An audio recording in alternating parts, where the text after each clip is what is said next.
주변 비어있는 상가들에서 임차인을 구하는 안내문을 많이 보셨을 것입니다. 특히 신도시나 새롭게 개발된 택지지구에 살고 계신 분들이라면 지나다니면서 건물 내에 상당수의 상가가 비어있는 것을 보셨을 것입니다. 그리고 이곳은 상가 공실률이 전국에서 가장 높은 곳 중에 하나인 바로 세종시입니다. 신도시나 택지지구가 개발되면 아파트가 지어지고 주변에 상가들이 생기게 됩니다. 그럼 누가 이런 상가를 분양받을까요? 바로 여러분 주변에 있는 사람들 중 한 명이 분양을 받습니다. 그리고 상가를 분양받는 사람들은 대부분 전 재산을 투자하거나 은퇴 후 퇴직금을 통해 상가를 분양받게 됩니다. 일반적으로 상가는 안정적인 수익을 낼 수 있는 수익형 부동산이어서 상가 하나를 분양받아두면 임대료를 통해 편하게 월세를 받을 수 있다고 생각합니다. 그래서 상가 투자에 관심을 갖게 되고 분양사무소에 방문하게 됩니다.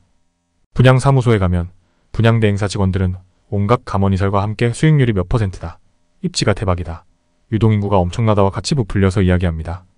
상가 정보를 얻기 위해 방문을 했지만 상담사 직원들의 말에 귀가 솔깃해지고 분양을 받으면 안정적으로 수익을 가져갈 수 있다고 생각해서 덜컥 계약을 하고 분양을 받게 됩니다. 그러나 상가를 분양받아서 대박났다라는 사람을 보신 적 있으신가요?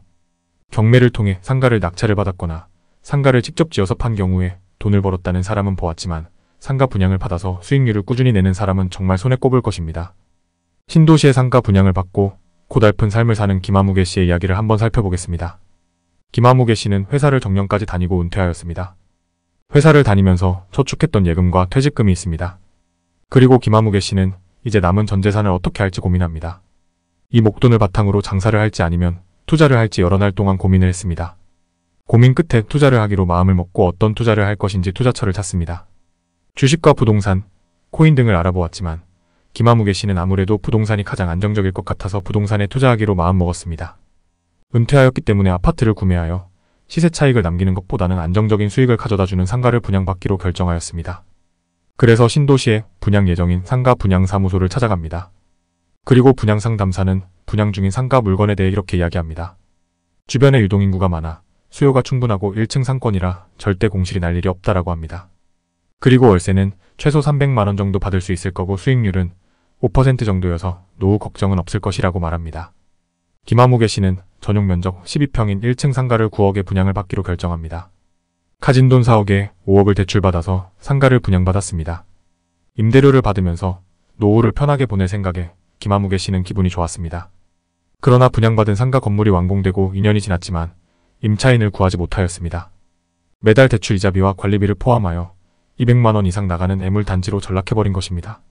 설상가상으로 주변 상가 시세 역시 많이 떨어져 상가 월세가 보증금 2천만원에 100만원 정도입니다. 상가 임차인을 구한다고 하더라도 수익률은 1.3% 정도 받게 되지 않습니다. 은행 예금만도 못한 수익률입니다. 김아무개 씨는 몇 년 동안 대출이자와 관리비를 내면서 버티다가 결국 대출금을 갚지 못하고 상가가 경매에 넘어가게 됩니다. 김아무개 씨의 이야기는 주변에서 흔하게 일어날 수 있는 사례입니다. 김아무개 씨처럼 월세를 받으면서 편한 노후 생활을 즐기는 부푼 꿈을 갖고 투자를 합니다. 하지만 대부분의 사람들이 피눈물을 흘리면서 고통을 받다가 상가를 헐값에 팔거나 경매에 넘기게 되는 것입니다. 그럼 세종시의 상가 공실의 현 상황을 살펴보도록 하겠습니다. 세종시에 가보면 임차인을 모집하는 안내문이 붙어있는 상가가 그렇지 않은 상가보다 더 많은 곳도 있습니다. 상가들 중 절반 혹은 그 이상이 공실로 있는 상황입니다. 한국부동산원 자료에 따르면 2023년 2분기 세종시 중대형 상가 평균 공실률은 20.2%나 됩니다. 소규모 상가의 경우 15.7%로 전국 1위입니다. 그중 세종시 금강수변 상가의 경우 498개 점포 중 287개 상가가 공실로 공실률이 57.6%나 됩니다. 공실률이 높은 이유 중 하나는 해당 상가에 입점 가능한 업종이 매점과 음식점, 제과점만 가능했기 때문입니다. 세종시에서 지난해 10월 상가 활성화를 위해 미용실과 서점, 업무시설까지 허용을 해주었지만 효과는 미비했습니다. 세종지방법원과 검찰청 부지 인근 상가도 심각한 상황입니다. 이 지역에 있는 한 상가 건물의 경우 준공이 4년이나 지났지만 공실률이 90%나 됩니다. 준공 당시만 하더라도 법원과 검찰청이 들어선다는 호재 속에 평당 분양가가 4천만 원을 넘었었습니다. 그러나 법원과 검찰청 입주가 확정이 나지 않다 보니 이 지역의 상권은 그야말로 처참한 상황입니다. 지금은 상가 문의조차 전혀 없는 상황입니다. 관련 법안도 국회 법사위를 통과하지 못했으며 사실상 법원 설치는 어려워 보입니다. 그럼 세종시는 왜 이렇게 상가 공실률이 높은 것일까요? 그건 바로 공급이 너무 많기 때문입니다. 세종시는 2040년까지 80만 명이 거주하는 도시로 만드는 것이 목표입니다. 그래서 인구 80만 명을 목표로 도시계획을 하였고 해당 인구 규모에 맞춰 상가 공급이 이루어진 것입니다. 그러나 2023년 현재 인구는 39만 명입니다. 목표 인구의 절반도 안 되는 수치입니다. 이처럼 세종시내 상가가 과잉 공급이 되었고 이로 인해 공실률이 높을 수밖에 없습니다. 이런 이유가 아니더라도 세종시내의 상당수의 면적이 상업지역입니다. 그러면 상가용지가 이렇게 많이 공급된 이유는 무엇일까요? 먼저 상가용지는 LH에서 공급합니다. LH는 서민주거 안정을 위해 주택을 공급하는 회사입니다. 공기업이긴 하지만 회사이기 때문에 이익을 내야 합니다. 땅 파서 장사할 수는 없는 노릇이죠.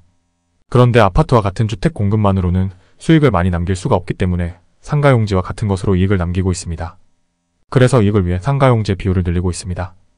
그러나 상가용지의 비율이 늘면서 상가가 과잉 공급되고 최근 신도시나 택지지구의 상가의 경우 공실이 되기 십상입니다. 결국 상가를 분양받는 일반인들만 피해를 보는 것입니다. 상가 분양은 절대 받지 않는 것을 추천드립니다. 여러분들의 가족이나 주변 지인이 상가 분양을 받는다면 정말로 말리셔야 합니다. 분양사무소에서 이야기하는 수익률과 호재라는 것들에 속아 넘어가시면 안 됩니다. 쉽게 돈 벌 수 있는 방법은 없습니다. 이것은 꼭 명심하셔야 합니다. 상가를 구매하길 원하신다면 정말 많이 공부해야 합니다. 직접 돌아다니면서 경험을 쌓고 원하는 상가에 대해 치밀하게 시뮬레이션 해봐야 합니다. 주변의 아파트 세대수가 얼마인지, 유동인구가 얼마인지 확인해보고 주변의 상가가 얼마나 많이 있는지 계산해봐야 합니다. 이런 내용들을 토대로 상가 수가 과잉 공급인지 적정한지, 그리고 상가 가격이 적당한지를 판단하실 줄 아는 눈을 기르셔야 합니다. 그 다음으로 주변에 상가가 있다라고 하면 임차료를 알아봐야 합니다. 그리고 상가 수익률을 미리 계산해 보셔야 합니다. 적정 수익률이라고 판단되더라도 최악의 상황까지 생각해야 합니다. 상가가 공실이 났을 때 어떻게 대응할 것이며 공실을 몇 년이나 버틸 수 있을지 전부 고려해야 합니다. 그러나 여기 중에 하나라도 조건에 부합하지 않는다면 상가에 투자하시면 안 됩니다. 상권 분석하는 기술을 기르고 주변 입지를 파악하면서 앞으로 해당 지역이 어떻게 변해갈지를 끊임없이 연구하셔야 합니다. 더 치열하게 공부하고 투자하셔도 늦지 않습니다. 이번 영상에서는 세종시의 상가 공실 상황을 알아보고 상가 분양의 위험성도 함께 알아보았습니다. 그리고 상가 투자를 함에 있어 필요한 지식이나 기술들이 무엇이 있는지 간단히 설명드렸습니다. 앞으로도 여러분들의 자산을 지키고 자산을 늘리는데 도움을 드리는 채널이 되겠습니다. 영상이 도움이 되셨다면 구독과 좋아요 부탁드립니다. 끝까지 시청해주셔서 감사합니다. 부동산 과학자였습니다.